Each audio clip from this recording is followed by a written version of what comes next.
The air in the rural clinic morgue, making do with limited resources, always carried a particular chill. Not just the hum of the ancient refrigeration unit, but a damp, earthy scent that spoke of decay and, to me, regret. I ran a gloved finger along the stainless steel surface, the metal cool and unyielding beneath my touch. Another night, another silent resident waiting for my attention. It had been years since I'd worked in a place like this, a far cry from the sterile, state-of-the-art facilities that had once been my domain. Now, this was my sanctuary, or perhaps more accurately, my penance. My name is User YJ. They used to say I had a knack for seeing what others missed, for coaxing secrets from the silence of the deceased. Now I just saw ghosts. Ghosts of labs I'd been barred from, ghosts of faces I'd failed, and most persistently, the ghost of a case that had shattered my life. Tonight's visitor was a young woman, her face a mask of serene surprise, as if she'd simply drifted off to sleep. Too peaceful, too perfect, that was the first flicker. The scene at her remote farmhouse had been odd, no signs of struggle, no forced entry. The local law enforcement, bless their earnest but overwhelmed hearts, had chalked it up to natural causes. But I'd been called in, a favor owed to a favor long past, more out of pity than expectation. I leaned closer, the low hum of the refrigeration unit a counterpoint to the frantic thrumming in my own chest. Her skin had a waxy pallor, but beneath it, a faint, almost imperceptible discoloration around her lips. Not cyanosis, not the usual sign of asphyxiation. This was something different. I gently lifted her eyelid. The sclera was clear, no petechiae. My brow furrowed. I reached for my portable examination light, its beam cutting through the dimness. The stillness of the room pressed in. Every creak of the floorboards, every metallic click of my instrument seemed amplified. I worked methodically, my hand steady despite the rising tide of unease.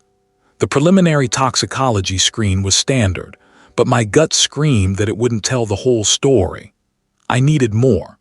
As I prepared for a more invasive examination, my gaze fell upon a small, almost invisible mark on her forearm, just above the wrist. It was a tiny puncture, perfectly circular, easily mistaken for an insect bite. But the edges were too clean, too precise. I'd seen that mark before. Not on a body, not in this sterile environment, but in photographs. Horrifying, grainy photographs that had haunted my nightmares for years. My breath hitched. No, it couldn't be. This was a coincidence. A cruel, twisted trick of the light, of my own frayed nerves. I shook my head, trying to dislodge the intrusive thought, but the image persisted, sharp and clear. The identical mark on the wrist of the victim from the Blackwood case. The case that had ended my career, the case that had broken me. I straightened up, my heart racing like a trapped bird. The Blackwood case. A series of meticulously staged murders, each victim found in a tableau that hinted at some macabre performance. The killer had been brilliant, elusive, and I had been so close, so damn close to catching them. Until I wasn't. Until everything unraveled, leaving me here in this quiet, forgotten corner of the world, picking through the remnants of other people's tragedies. But this was different. This was a resurrection. I looked at the young woman on the table, her peaceful expression now seeming like a final, cruel joke. She wasn't just a victim, he was a message, a taunt. My hands trembled as I reached for my phone, the polished glass feeling alien in my grip. Who would do this, and why now? Was it the same killer resurfacing after all these years? Or was it someone else, someone who had studied my past failures, who was playing a game designed specifically for me? A wave of nausea washed over me. I leaned against the cold metal of the examination table, trying to regain my composure. I couldn't let this consume me. Not again. I had to think. I had to be rational. I had dismissed it then as an anomaly, a red herring. Now it was the anchor, the undeniable link. I looked around the small, functional space. The limited resources were a constant reminder of my fall from grace. No advanced imaging, no sophisticated DNA sequencers, but I'd always been resourceful. I'd always found a way. This wasn't just about solving a murder anymore. This was about confronting the past, about reclaiming what had been stolen from me. The killer had made a mistake. They had shown their hand, albeit subtly. The game, it seemed, was on, and this time I wouldn't be the one playing by their rules. I ran a gloved finger along the stainless steel surface, the metal cool and unforgiving. This wasn't my preferred environment anymore, not after everything. But the local authorities, bless their earnest, overwhelmed hearts, had called me. They knew my reputation, or what was left of it. Anything, user Idge. The local detective, a man whose face seemed permanently etched with worry lines, stood in the doorway. He kept a respectful distance, as if my presence itself might contaminate the sterile, or as sterile as this place got, air. I didn't turn immediately. My eyes traced the delicate, almost artistic placement of the victim's hands. They were positioned, not just laid down. A subtle detail, but one that screamed intent. Define anything, detective. My voice was rougher than I intended, unused to speaking in these hushed, somber spaces. He sighed, a gust of air that stirred the faint dust motes dancing in the single shaft of light cutting through the grimy window. Anything that makes sense, anything that points us to who did this. We've got nothing but a body and a whole lot of questions. I finally turned, my gaze sweeping over the scene.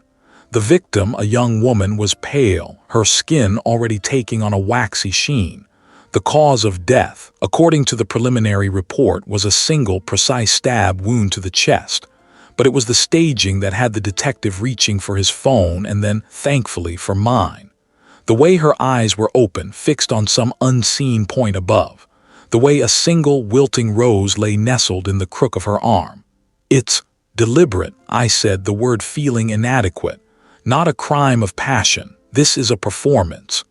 The detective nodded, running a hand over his thinning hair. That's what we figured, but a performance for who and why here? This is a quiet town, user Idge, nothing ever happens. Except now it has, I countered, stepping closer to the body. I leaned in, my breath misting the cool metal of the examination table. The rose, it was a deep crimson, its petals bruised and soft.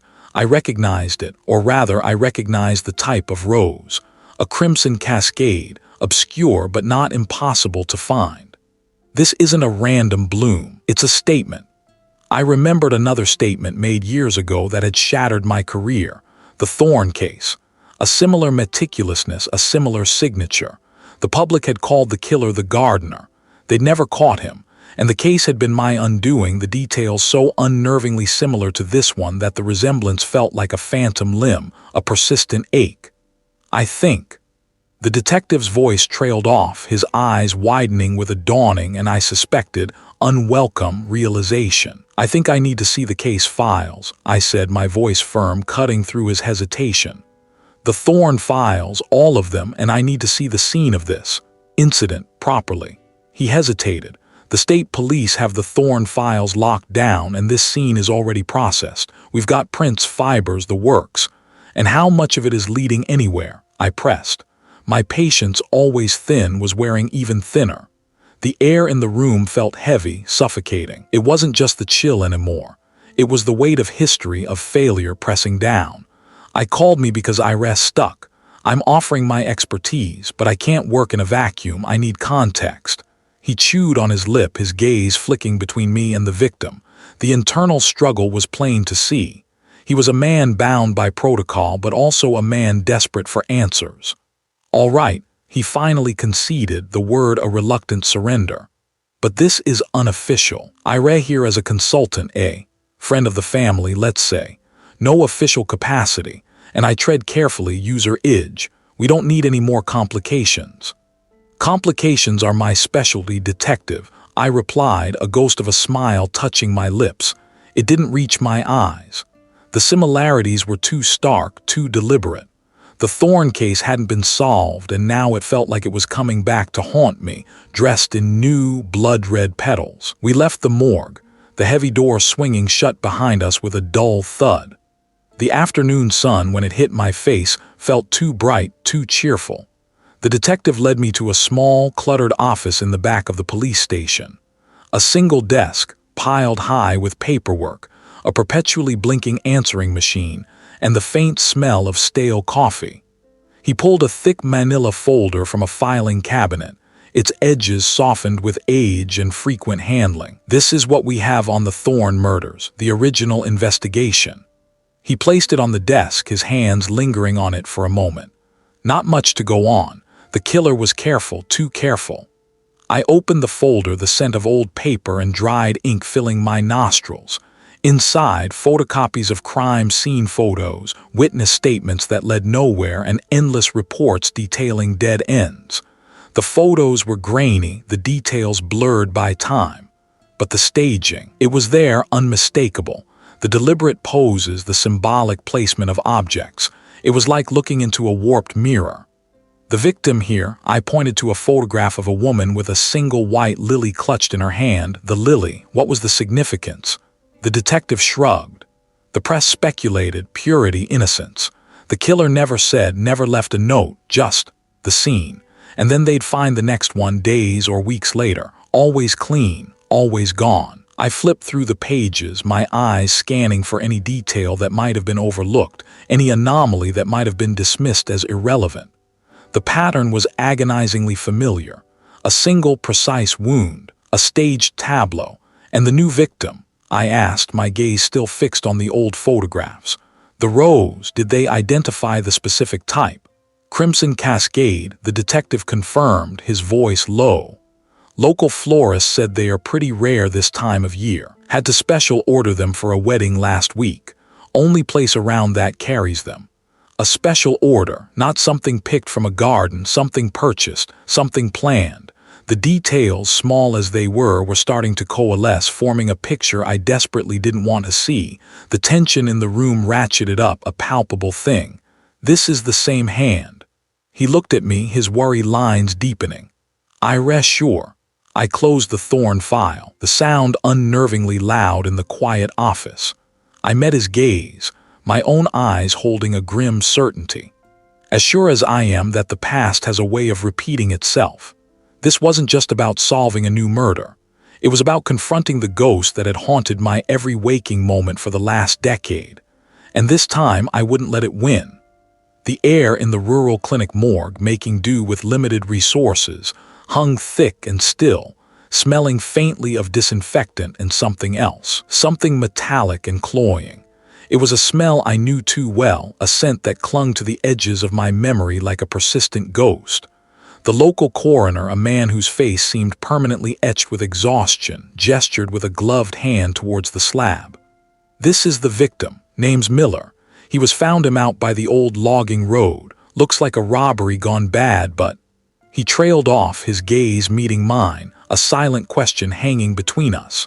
I nodded, pulling on my own gloves. "But..." I prompted, my voice low. The previous two victims had been found similarly, staged to look like opportunistic crimes. But the precision, the underlying narrative I was beginning to piece together, spoke of something far more deliberate. The body was covered by a sheet. I drew it back slowly, my eyes scanning the scene. Miller, mid-40s by the look of him. A clean, almost surgical incision ran from his sternum down to his navel. My breath hitched. Not the work of a panicked robber. This was controlled, precise. The same surgical precision that had haunted my nightmares for the past decade. The initial report mentioned blunt force trauma to the head, the coroner said, his voice a low rumble. But the lacerations, they're clean, too clean. I knelt, my eyes tracing the edges of the wound. My fingers hovered, inches from the skin, resisting the urge to touch, to feel the texture, understand the tool that had made such a mark. The edges were sharp, almost unnaturally so. Not a knife, not a scalpel I recognized. It was something different. Anything else? I asked, my gaze sweeping over the rest of the body. There were defensive wounds on the forearms, but they looked almost perfunctory, as if the killer had gone through the motions. The coroner shifted his weight. Just this. He pointed to a small, almost imperceptible mark on the victim's inner thigh. It looked like a tiny puncture, barely breaking the skin. I leaned closer, my brow furrowed. It was too small to be a bullet, too clean for a stab. I pulled a small, high-powered LED flashlight from my kit and angled the beam. Under the bright light, the mark resolved into something more distinct. A perfect circle about the size of a pinprick, surrounded by a faint discoloration. It was unlike anything I'd seen before. "What do you think it is?" the coroner asked, his voice laced with a professional curiosity that was quickly giving way to unease. I didn't answer immediately. My mind was already racing, sifting through years of archived cases, forgotten research papers, whispers from the fringes of forensic science. The Thorne case. The original Thorne case. The victim's body had been found in a similar state of disarray, staged to look like an accident. But there had been a subtle anomaly, a mark on the victim that the original investigators had dismissed, a small circular contusion that had been inexplicable.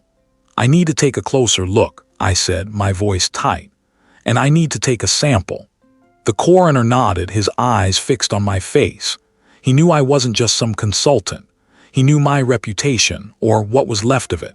He knew I was here because the local authorities, desperate and out of their depth, had grudgingly accepted my offer of assistance. They still saw me as the disgraced scientist, the one who had made a fatal error. But they also saw the pattern, and they saw the fear. I carefully took a sterile swab and gently pressed it against the puncture mark. The discoloration was slight, but it was there. A faint, almost bruised hue. I scraped a tiny amount of the discolored tissue, my movements precise and economical. This was it. This was the connection. Back in the makeshift lab I'd set up in a spare room at the clinic, the fluorescent lights hummed, casting a sterile glow over my equipment. The rural clinic morgue, making do with limited resources, was a far cry from the state-of-the-art facilities I was accustomed to, but I'd made do. I meticulously prepared the sample, my hand steady despite the tremor that ran through me. As I examined the tissue under the microscope, my heart began to thud a heavy rhythm against my ribs. The cellular structure was unusual. It was damaged, but not by trauma in the conventional sense. It looked almost like a localized cellular breakdown, a rapid decay. And then I saw it. Embedded within the damaged cells, almost invisible, were microscopic crystalline structures. They glinted under the light, sharp and alien. I remembered a suppressed research paper, a fringe theory about a bioagent that could cause rapid localized tissue necrosis, leaving behind almost undetectable crystalline residue. It had been dismissed as pseudoscience, too outlandish to be taken seriously, until now. My gaze drifted to the file on my lap, the Thorne file. I opened it to the autopsy report, and there it was, a single, almost overlooked detail in the pathology notes: small, circular abrasion in her thigh, cause undetermined, likely incidental. Incidental. My laugh was a dry, rasping sound. It wasn't incidental. It was the killer's signature, the same signature that had been left on the first victim and the second, and now on Miller. The same signature that had been left on Thorne a decade ago. The realization washed over me, cold and sharp. This wasn't just a copycat. This was the same killer, or someone who knew the Thorne case intimately. Someone who had access to the same methods. Someone who was, in essence, finishing what they had started. And I was the only one who knew it. The weight of that knowledge pressed down on me, heavy and suffocating. I looked at the microscopic crystals on the slide, the undeniable link between the past and the present. The game had changed, and I was back in it whether I wanted to be or not. The air in the rural clinic morgue, making do with limited resources, hung thick and still, smelling faintly of formaldehyde and something else. Something coppery and metallic that clung to the back of my throat. Miller's body lay on the steel table, a stark white sheet pulled up to his chin. The fluorescent lights overhead hummed, casting a sterile, unforgiving glow on the scene. My own breath hitched. It wasn't just the smell or the stillness, it was the silence.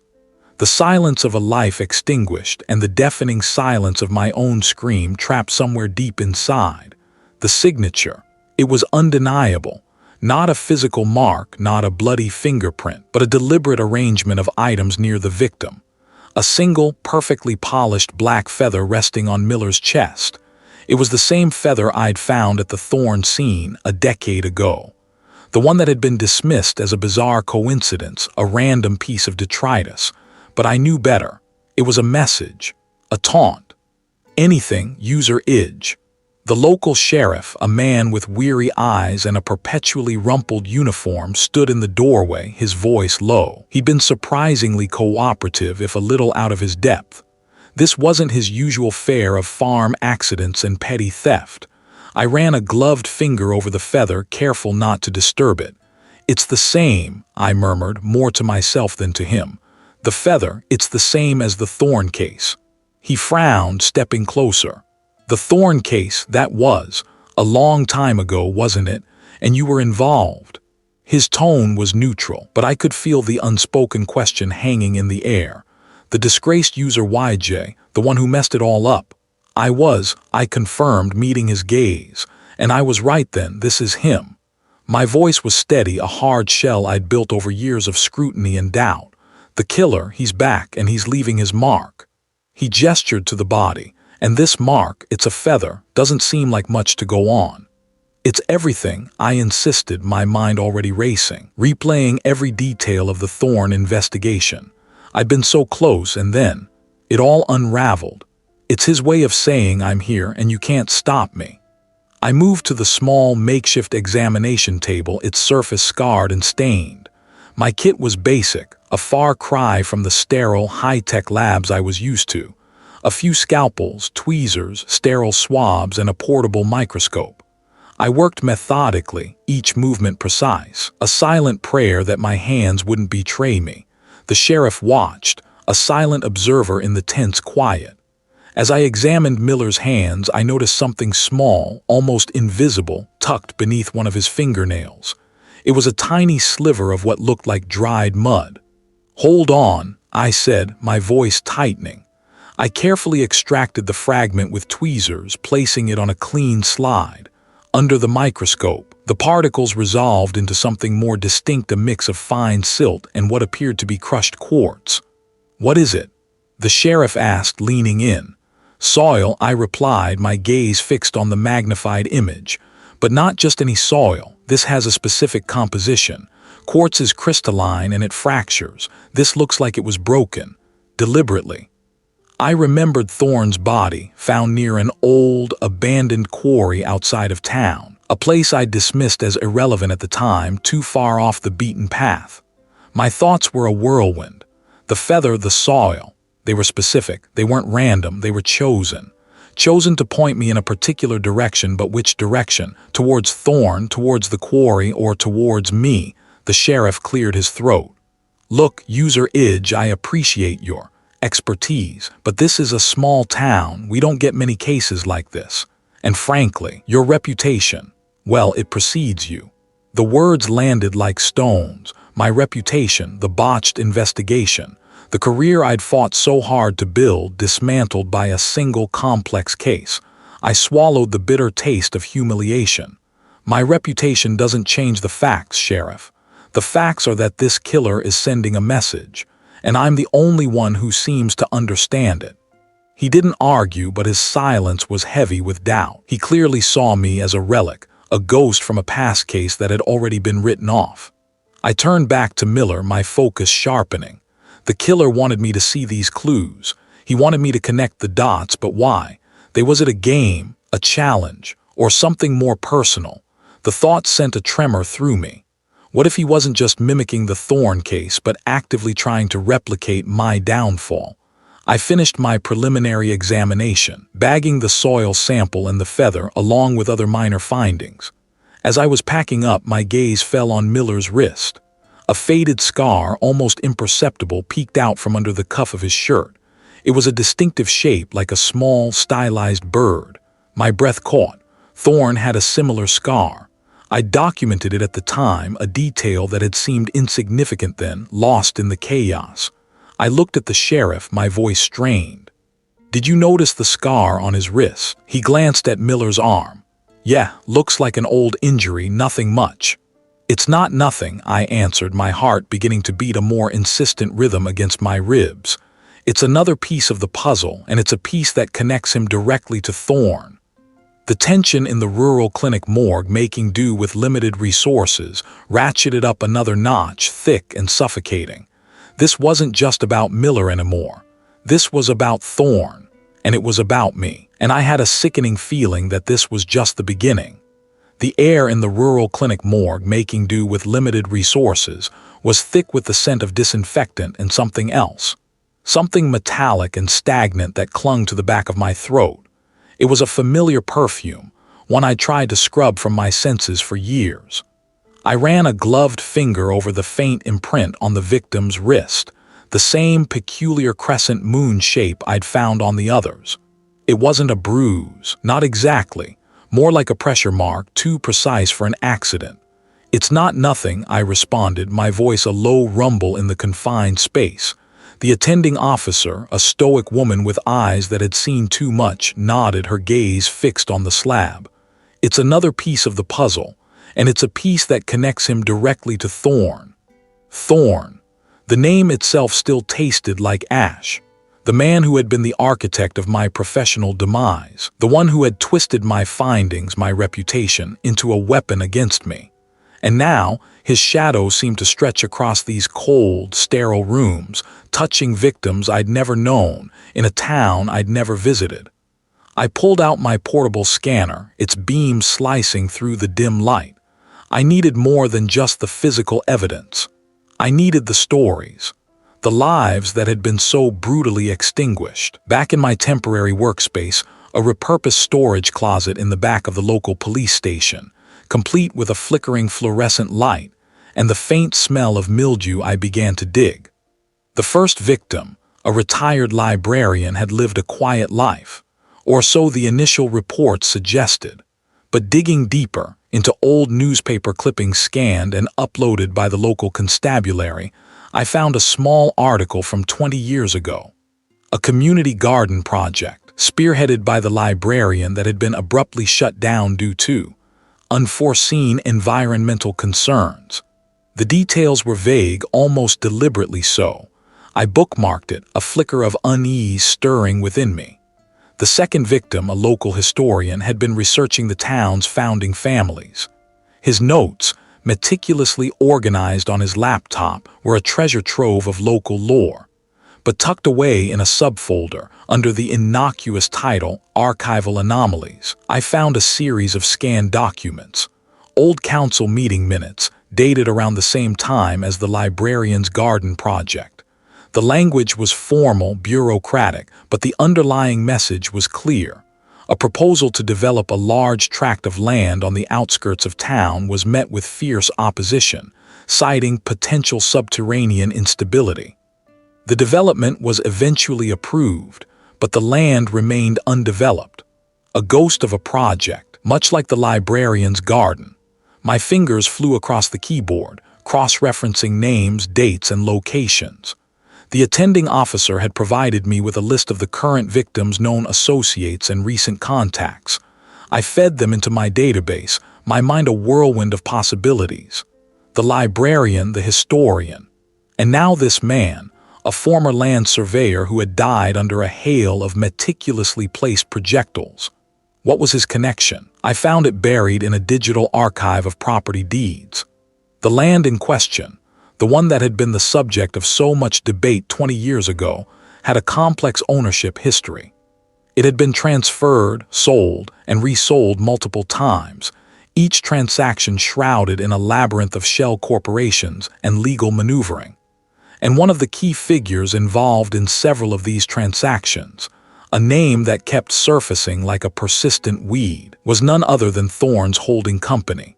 A chill, unrelated to the ambient temperature, snaked down my spine. This wasn't just about random acts of violence. This was a pattern, a carefully orchestrated campaign. The victims weren't just random individuals, they were pieces of a larger puzzle, individuals who, in their own ways, had intersected with Thorn's interests, perhaps in ways they hadn't even realized. The librarian, the historian, the surveyor. They had all, at some point, touched upon that piece of land, that unresolved issue. I leaned back, the cheap plastic chair creaking under my weight. The fluorescent light buzzed, a monotonous counterpoint to the frantic beat of my own thoughts. Thorn was involved. This was no longer a matter of tracing a killer's psychosis. This was about uncovering a conspiracy, a decades-old secret that someone was willing to kill to keep buried. And the crescent moon mark. What did that signify? A signature, a warning, or something more ritualistic? The similarities were too striking to be mere coincidence. The staged nature of the murders, the subtle clues left behind, the unsettling feeling that I was missing a crucial piece of the narrative. I felt a familiar prickle of doubt. Was I seeing ghosts? Was I projecting my own past failures onto this new tragedy? Thorne was a powerful man, his influence reaching far beyond the dusty archives and rural clinic morgue, making do with limited resources.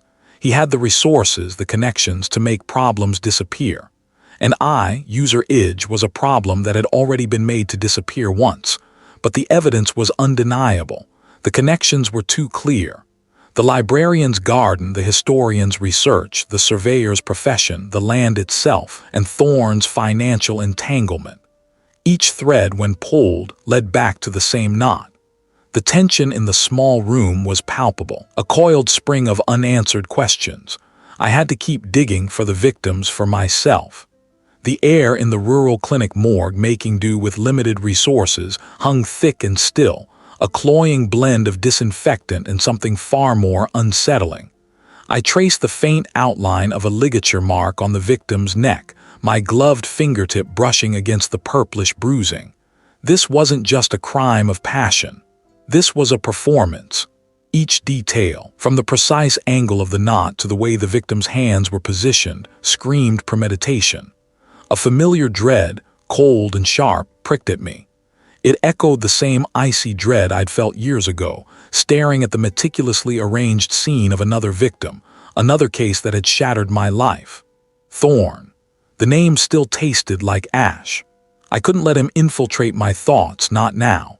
He stood in the doorway, a stoic silhouette against the harsh fluorescent light of the hallway. I sighed, the sound a small puff of condensation in the cool air. The ligature marks are consistent with a specific type of knot, not common, almost ceremonial. I gestured to the body, the stark white of the sheet a stark contrast to the grim reality beneath. And the staging, it's too deliberate. The way the victim's eyes are open, staring, it's meant to convey a message. He nodded slowly, his gaze sweeping over the scene. He was a decent man, I supposed, trying his best with what little he had. But he lacked the intuition, the ability to see beyond the obvious, to feel the undercurrents of malice that pulsed beneath the surface of such carefully constructed violence. That was my gift and my curse. A message for who? He asked, his voice low. That's the million-dollar question, isn't it? I turned back to the victim, my gaze sweeping over the small, cramped room. The makeshift examination table was old, scarred with the marks of countless procedures. The tools laid out were basic, functional, a far cry from the state-of-the-art equipment I was accustomed to. Yet the killer had managed to execute their horrific art even here in this place of limited resources. The Thorne case. The name itself was a poison I tried to keep at bay. He'd been my mentor, my colleague, and then my betrayer. He'd fabricated evidence, twisted my own meticulous reports to paint me as incompetent, even dangerous. He'd made sure I was ostracized, my career in ruins. But this killer wasn't Thorne, I was sure of it. Thorne was a creature of intellect, of calculated manipulation, not this visceral artistry. This felt different, more personal, more desperate.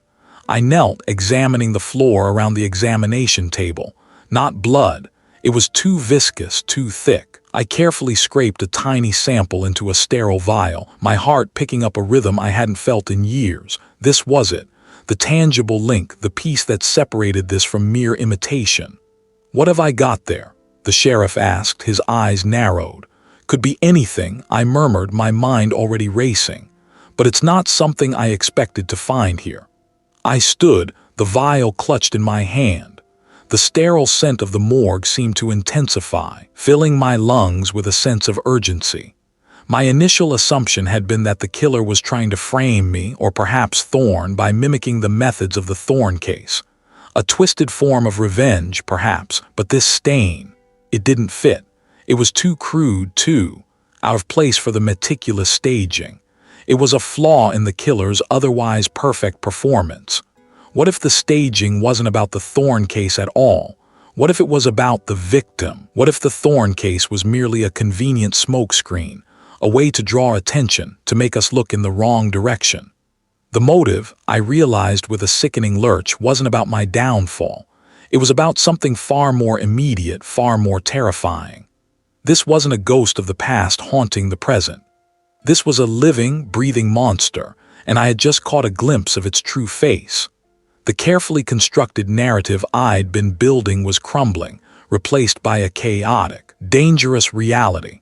The killer wasn't playing games with my history, they were playing games with this victim's life, and the thorn case was just a prop in their macabre theater. The air in the rural clinic morgue, making do with limited resources, was thick with the cloying scent of formaldehyde and something else, something metallic and faintly sweet that always clung to scenes of death. I pushed the thought away. Focus, user idge. Focus on the facts. The detective had left me to my own devices, his usual blend of weary resignation and faint hope hanging in the air like the dust motes dancing in the weak afternoon light filtering through the grimy window. He trusted me in his own way. It was a burden I carried with a familiar ache. I moved from the gurney to the stainless steel table where the victim lay, draped in a sheet. My gloved fingers traced the neat, almost surgical incisions, not the frantic work of a rage-fueled killer, but the precise, deliberate strokes of someone who knew exactly what they were doing. Each cut was a statement, a signature, and the placement, that was the key. The detective saw the superficial artistry. I saw the underlying grammar, the silent language of the killer. My mind replayed the victim's profile, the details I'd pieced together from the meager reports. A retired librarian. Quiet. No enemies. The perfect victim for someone wanting to send a message, but to whom? And why this particular librarian in this particular out-of-the-way town? It felt too random, too convenient. I pulled out my digital tablet, the cool glass of familiar weight in my hand. The crime scene photos, painstakingly uploaded by the detective's assistant, filled the screen. The staged tableau, the carefully arranged objects. The antique clock stopped at precisely 3:17 a.m. The single wilting rose placed on the chest. It was all so theatrical, so designed to mislead. But beneath the performance there was a pattern, a repetition. My gaze drifted to the cold case files I'd brought with me, the ones that had ended my career. The similarities were too stark to ignore. The same precision in the wounds, the same symbolic placement of objects. The same chilling disregard for the victim's humanity, treating them as props in a macabre play. But the old case had been messy, the staging crude. This was refined. The killer had learned, or perhaps the killer had evolved. A sudden thought snagged my attention, the floral arrangement. In the old case it had been a bouquet of dried lavender. Here a single rose, lavender and roses, both fragrant, both symbolic, but their meanings differed. Lavender spoke of devotion, serenity. Roses, passion, desire, but also secrecy. What was the intended message? I zoomed in on a detail in one of the crime scene photos, a barely visible smudge on the edge of the clock's casing. It wasn't dust. I dismissed it initially as a mark from the scene itself, but now, with the new perspective, it felt significant. I mentally cataloged it, a tiny seed of doubt planted in the fertile ground of my suspicion. The detective had mentioned the victim's family, a distant nephew living out of state. He'd seemed genuinely surprised by the crime, offering little beyond platitudes, but the nephew's name, it rang a faint bell, not from the current case but from somewhere. The names of witnesses, informants, even peripheral figures. Nothing. Then I remembered, it wasn't a name, it was a place.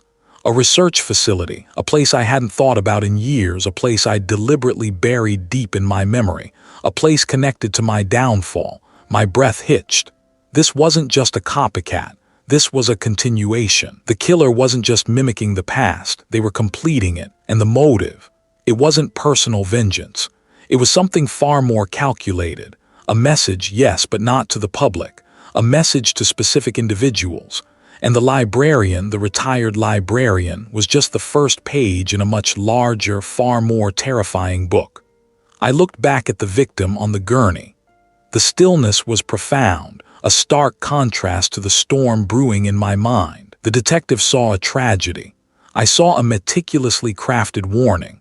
The perpetrator wasn't just killing people, they were orchestrating a symphony of death, each victim a note, each crime scene a movement. And I, user Idge, was being drawn back into the conductor's pit, whether I liked it or not. The question was, who was the composer, and who was the audience? I felt a prickle of unease crawl up my spine. The residue on the clock.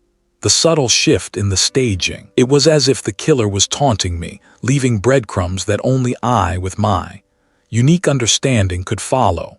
Or perhaps they wanted me to follow. The rural clinic morgue, making do with limited resources, felt less like a place of scientific inquiry and more like a stage. A stage where the first act was over and the real drama was about to begin. I had to get out of here. I had to find out who was pulling the strings. The past was no longer a ghost. It was a blueprint, and the architect was still very much alive. Focus, user Idge, focus on the facts. The detective had left me to my work, the rhythmic squeak of his shoes receding down the linoleum hallway. This wasn't just any body, this was the fifth. And the fifth was the one that broke the pattern, or rather, re-established it in a way that screamed familiarity. A chill, entirely unrelated to the temperature of the room, traced its way up my spine. The victim, a middle-aged man with surprisingly soft hands, lay on the stainless steel table. His eyes were wide open, fixed on the ceiling tiles as if he'd seen something profound in his final moments. The staging was precise, almost artistic. A single wilting crimson rose placed delicately on his chest, its petals already browning. The same rose from the first victim. The same rose from the second, the third, the fourth. But this rose, had a small, almost imperceptible smudge of what looked like dark grease on one of its velvety petals.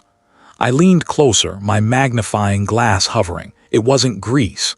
It was a specific kind of pigment, a deep, earthy umber used in certain artisanal paints. My breath hitched. I knew that pigment. I'd seen it before, years ago, during the investigation that had consumed me, the one that had shattered my career. The artist. The one who'd always been just out of reach. The detective had mentioned he was bringing in a person of interest for questioning. Someone who had been seen loitering near the scene of the fourth murder. I'd scoffed internally. A random vagrant, but now, the rose, the pigment, it couldn't be a coincidence. I continued my examination, my gloved fingers tracing the faint ligature marks on the victim's neck. Clean. Almost too clean, as if the killer had taken great care not to leave behind any trace evidence. But they'd left the rose, a calling card, a taunt. My internal monologue was a frantic scramble. Was this the artist, or was someone else mimicking the artist's MO trying to throw me off? The stakes were too high for assumptions. I needed more. I needed to see this person of interest. An hour later, I was standing in a sterile interrogation room, the air tasting of stale coffee and desperation. The detective sat opposite me, his expression unreadable. Between us, hunched in a plastic chair, was a younger man. He had a nervous tic, his left eye fluttering erratically. His hands, stained with a rainbow of colors, were clasped tightly in his lap. An artist, no doubt. "This is the individual, user Idge," the detective said, his voice flat. "Says he was just passing through the area, claims he saw nothing." I ignored the detective, my gaze fixed on the young man. His eyes, a startling shade of hazel, darted between us, smelled faintly of turpentine and something else, something like damp earth. "I know about the rose, don't I?" His left eye began to twitch more violently. He swallowed hard, his Adam's apple bobbing. I don't know what I read talking about." The smudge, I pressed on, leaning forward. "On the petal, umber, a specific kind, the kind I use." He flinched, pulling his hands closer to his chest. I paint, that's all." I was near the scene of the fourth murder. I stated, not as a question. He finally looked directly at me, a flicker of something fear, defiance, in his hazel eyes. "I was walking, I like to observe." "Observe what?" I challenged. The meticulous placement of a wilting rose, the precise angle of a body. His gaze dropped to his stained hands. It's a statement, a performance. Whose statement? I demanded. My own hands were beginning to tremble. This was it. The connection. He hesitated, breath coming in shallow gasps. I was commissioned to place the rose. That's all I did, I swear. Commissioned. The word hung in the air, heavy with implication. By whom? He shook his head, his eye twitching relentlessly. I don't know their name. They contacted me through channels, anonymous. They provided the rose. Did they provide that too? He hesitated again, then gave a small, almost imperceptible shake of his head. No, that was a mistake. I was working on a piece earlier that day. The pigment was on my fingers. A mistake, or a deliberate breadcrumb. My mind raced. If he was telling the truth, then he was a pawn, a disposable tool, but who was pulling the strings? Did I see anyone else? I asked, my voice urgent. Anyone observing eye, anyone directing eye. He closed his eyes for a moment, a deep sigh escaping his lips. There was a man, tall. I never saw his face clearly. He would signal, and then he would disappear. A signal. It was maddeningly vague, yet terrifyingly concrete. This was the missing piece, the confirmation that this wasn't just a random act of violence. This was orchestrated. Thank I said, standing up abruptly. The detective followed my lead, a grim set to his jaw. As we walked out, I glanced back at the young artist. His eye had stopped twitching. He was staring straight ahead, a vacant expression on his face. Was he truly just a pawn, or had he been? The air outside the interrogation room felt cleaner, but the metallic sweetness of the morgue seemed to cling to me. I had confirmation, yes, but I had also just alerted someone. They knew I was close, and that meant the game had just escalated. The real hunt had begun. The air in the rural clinic morgue, making do with limited resources, hung heavy and still, a stark contrast to the frantic energy that had seized me moments before. The detective, his face etched with a weariness I knew intimately, watched me. He'd seen that flicker in my eyes, the one that meant I'd connected something, however tenuous. You think this is him, then? He asked, his voice low. My gaze drifted to the sheet-draped form on the stainless steel table.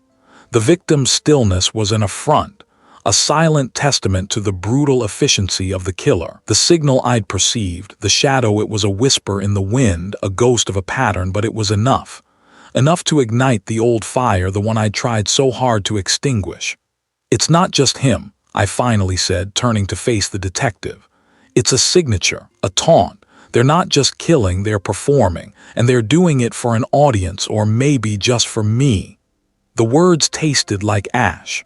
The cold case, the one that had shattered my career, had been all about a performance. A macabre ballet of death designed to shock, to provoke. And it had worked. It had broken me. The detective nodded slowly, his eyes scanning my face as if searching for a tell. So what's the next step? User Idge, more bodies. A shiver, not of cold, traced its way down my spine. No, not more bodies, not yet. The pattern is still too nascent. But the intent is clear. They want us to know they are here. They want us to react. I ran a hand through my hair, feeling the grit of dust and the lingering scent of formaldehyde.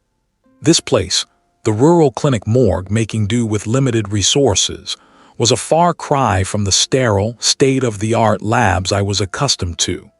But here, amidst the humble equipment and the quiet dignity of the deceased, I felt a clarity I hadn't experienced in years. We spent another hour poring over the details, the detective meticulously documenting my observations, his notebook filling with scribbled notes. He was good, I had to admit. Thorough. That was more than I could have asked for. The quiet of the countryside was unnerving, amplifying the sense of unease that had settled over me. Back at my temporary workspace, a small, cluttered room in the back of the local police station, I spread out the case files. A specific type of knot used to bind, a particular flower left at the scene, a subtle arrangement of objects that held no obvious meaning but screamed intent to anyone who knew what to look for. My phone buzzed, startling me. It was a text from my sister. Dinner tonight, picking up that special cheese you like. A small, genuine smile touched my lips. He was the anchor, the one constant in my turbulent life.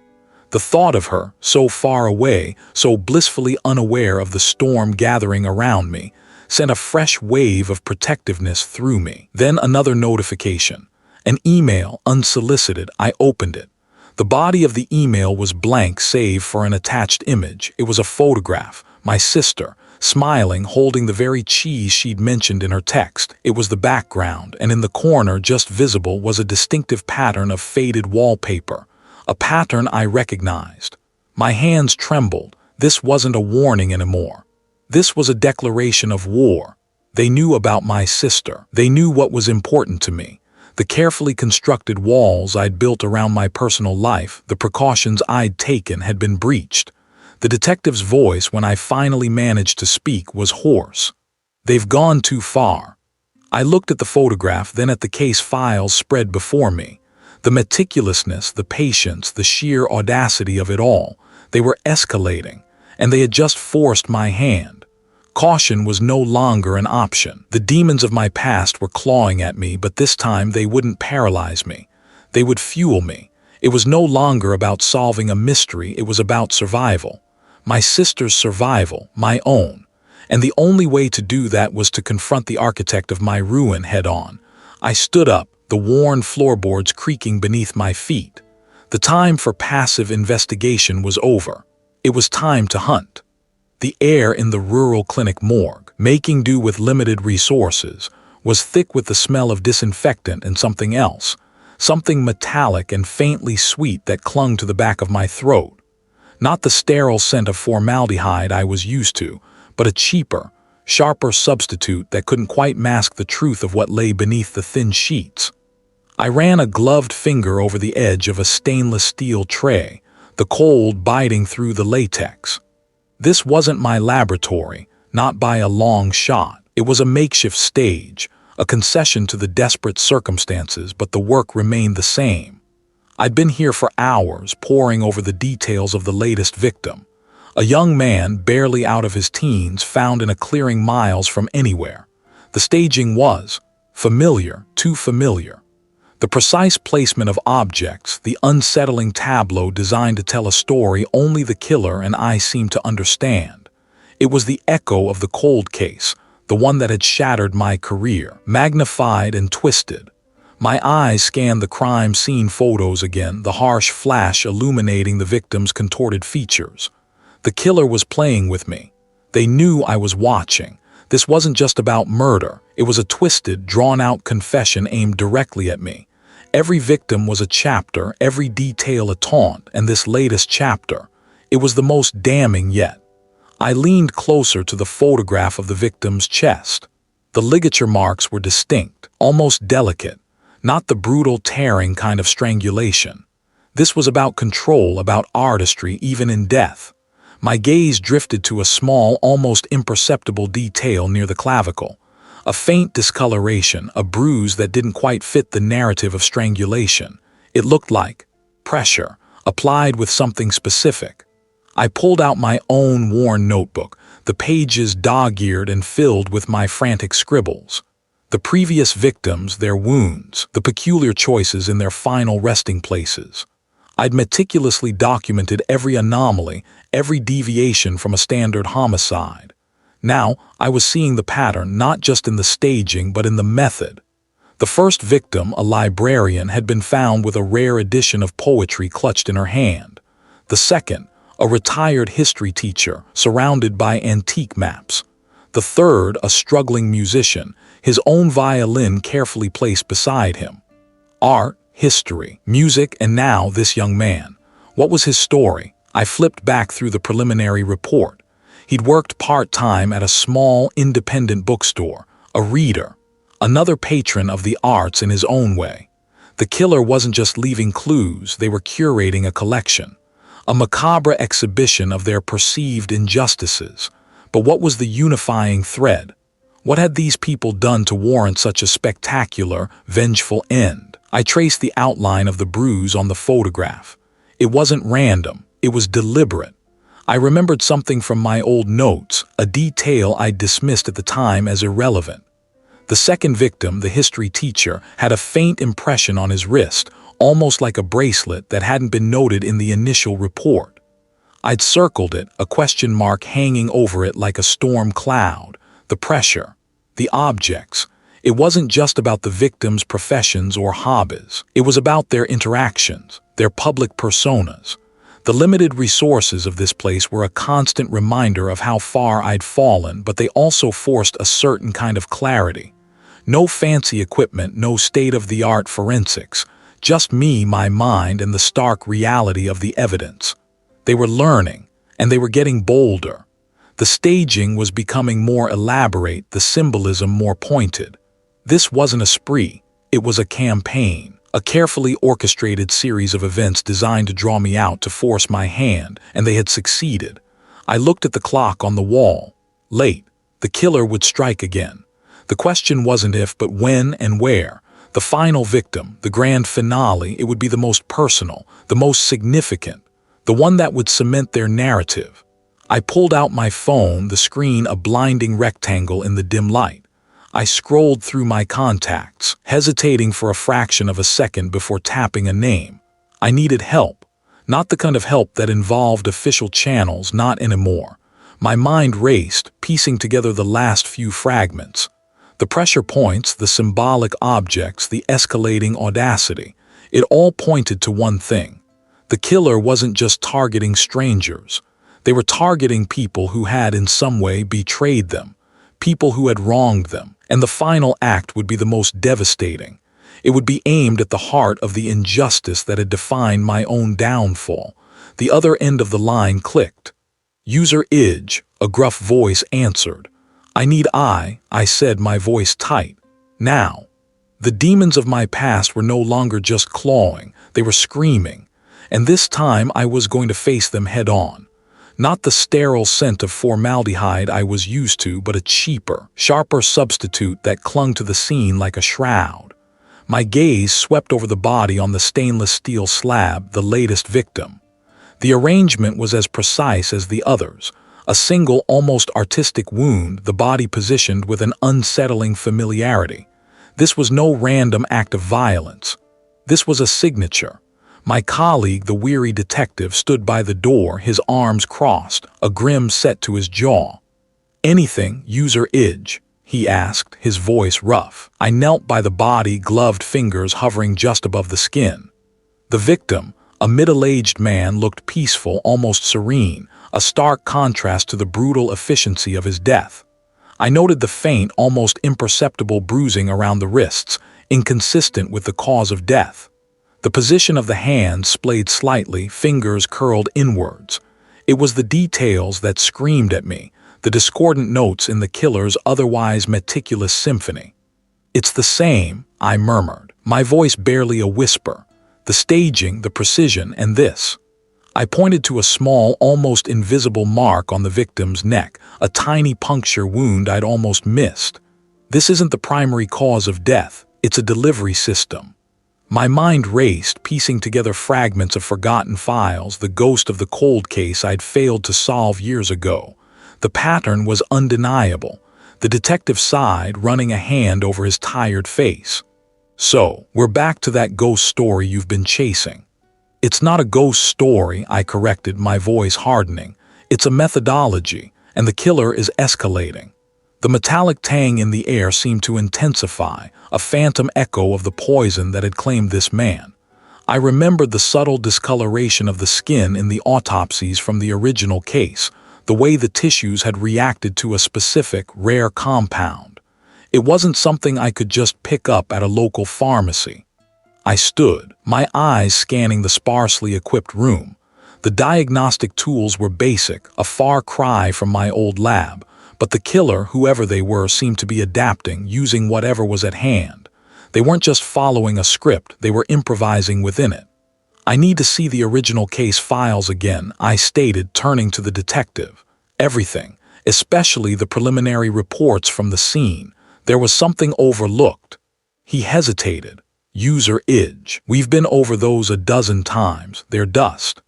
Dust can still tell a story, I insisted, my gaze fixed on the body. The sweet, metallic smell was almost overwhelming now, a sickly perfume. I could almost taste it. It was the same scent, the same subtle, almost undetectable trace. Later, back in the makeshift workspace I'd commandeered in the abandoned factory on the edge of town, I spread out the photocopied documents. The faded ink, the grainy photographs, they were a testament to a case that had broken me. I'd lost everything. But looking at the details of the original victims, the subtle similarities to the current ones, a flicker of something akin to hope or perhaps grim determination ignited within me. The detective entered, carrying a steaming mug of coffee. "You look like you've seen a ghost," he commented, placing the mug on the desk. "Worse," I replied, my eyes glued to a photograph of a victim from 15 years ago. "I've seen a killer who's remarkably patient and remarkably intelligent." I tapped a section of the report. "Look at this." The report states cause of death as undiagnosed cardiac arrest, but there were trace amounts of a paralytic agent found in the bloodstream, too little to be conclusive at the time, and the sample was degraded. He leaned closer, his brow furrowed. "But how and why now, after all these years?" "Because they're not just killing people," I added, my voice low and intense. "They're proving a point, or perhaps they're completing a project. The original murders were dismissed as a series of unfortunate, unrelated deaths. This time they're too perfect, too deliberate. They're forcing us to connect the dots." My gaze fell on a small, almost insignificant detail in one of the original crime scene photos, a discarded vial, barely visible in the background. It was the same type of vial I'd seen in the rural clinic morgue, making do with limited resources, tucked away on a shelf. The original case was solved by a different team, wasn't it? They didn't have access to the same level of forensic technology we have now. They missed it. And whoever is doing this, they know that. The detective's eyes widened. "I think the killer is someone from the original investigation. Someone who was there, or someone who was observing," I countered, my mind racing ahead. The meticulous staging, the choice of victims, it was all about mirroring the past, about demonstrating their superior knowledge, their control, and the method. A sophisticated delivery system, undetectable by the standards of the time. Now, with advanced toxicology, it would be a different story. Suddenly, a thought struck me, a terrifying realization that made my breath catch. The original case files, the ones I'd been poring over, were still in the possession of a certain retired official, an official who had been instrumental in my downfall. "The original investigator," I answered, the words tasting like ash. "Who was it?" The detective's expression shifted, a flicker of recognition mixed with apprehension. "A man named. He was highly decorated, known for his thoroughness." The metallic, sweet scent seemed to fill my senses, a phantom reminder of the poison. This wasn't just about solving a series of murders. This was about exposing the truth that had been buried for years, the truth that had cost me my career. They were waiting for me to catch up, waiting for the final act. The air in the rural clinic morgue, making do with limited resources, was thick with the metallic tang of disinfectant, a scent that usually did little to mask the underlying decay. Tonight, though, it felt clean. Almost too clean. I ran a gloved finger over the stainless steel examination table where the last victim had lain. The scene was sterile now, devoid of the chaos that had consumed it just hours before. My hands were steady as I packed away my specialized tools, the same ones that had once been my pride and joy, then my shame. Each click of the latches on my case felt like a punctuation mark, closing a chapter I'd spent years trying to erase. The phantom scent of that damn poison, the one that had been the linchpin of my downfall, no longer clawed at my senses. It was fading, replaced by the quiet hum of the refrigeration unit and the distant chirping of crickets outside. I'd done it. The puzzle pieces, scattered and broken for so long, had finally clicked into place. The intricate dance of death, the staged scenes mirroring my own past, it all led back to one person. The one person I'd never suspected, the one person I'd trusted implicitly, the architect of my ruin and the killer of these innocent souls. A deep breath, one that didn't hitch with apprehension, filled my lungs. It was a simple thing, a breath. But for me, it felt monumental. It was the first truly free breath I'd taken in years.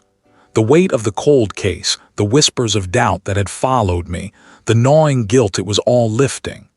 I thought back to the initial shock, the chilling recognition when the first body appeared, posed with such deliberate cruelty. It had been a scream from the past, a twisted echo of the evidence I'd been forced to ignore, the evidence that had been twisted to condemn me.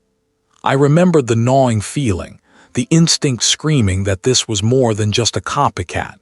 This was personal. The journey back here, to the fringes of the world I'd once dominated, had been a brutal one. Each step had been a battle against my own demons, against the ingrained skepticism of everyone I encountered, the initial resistance from the local authorities, the polite but firm dismissal of my theories. It had been a familiar sting. But this time, I hadn't backed down. This time, I had nothing left to lose and everything to gain.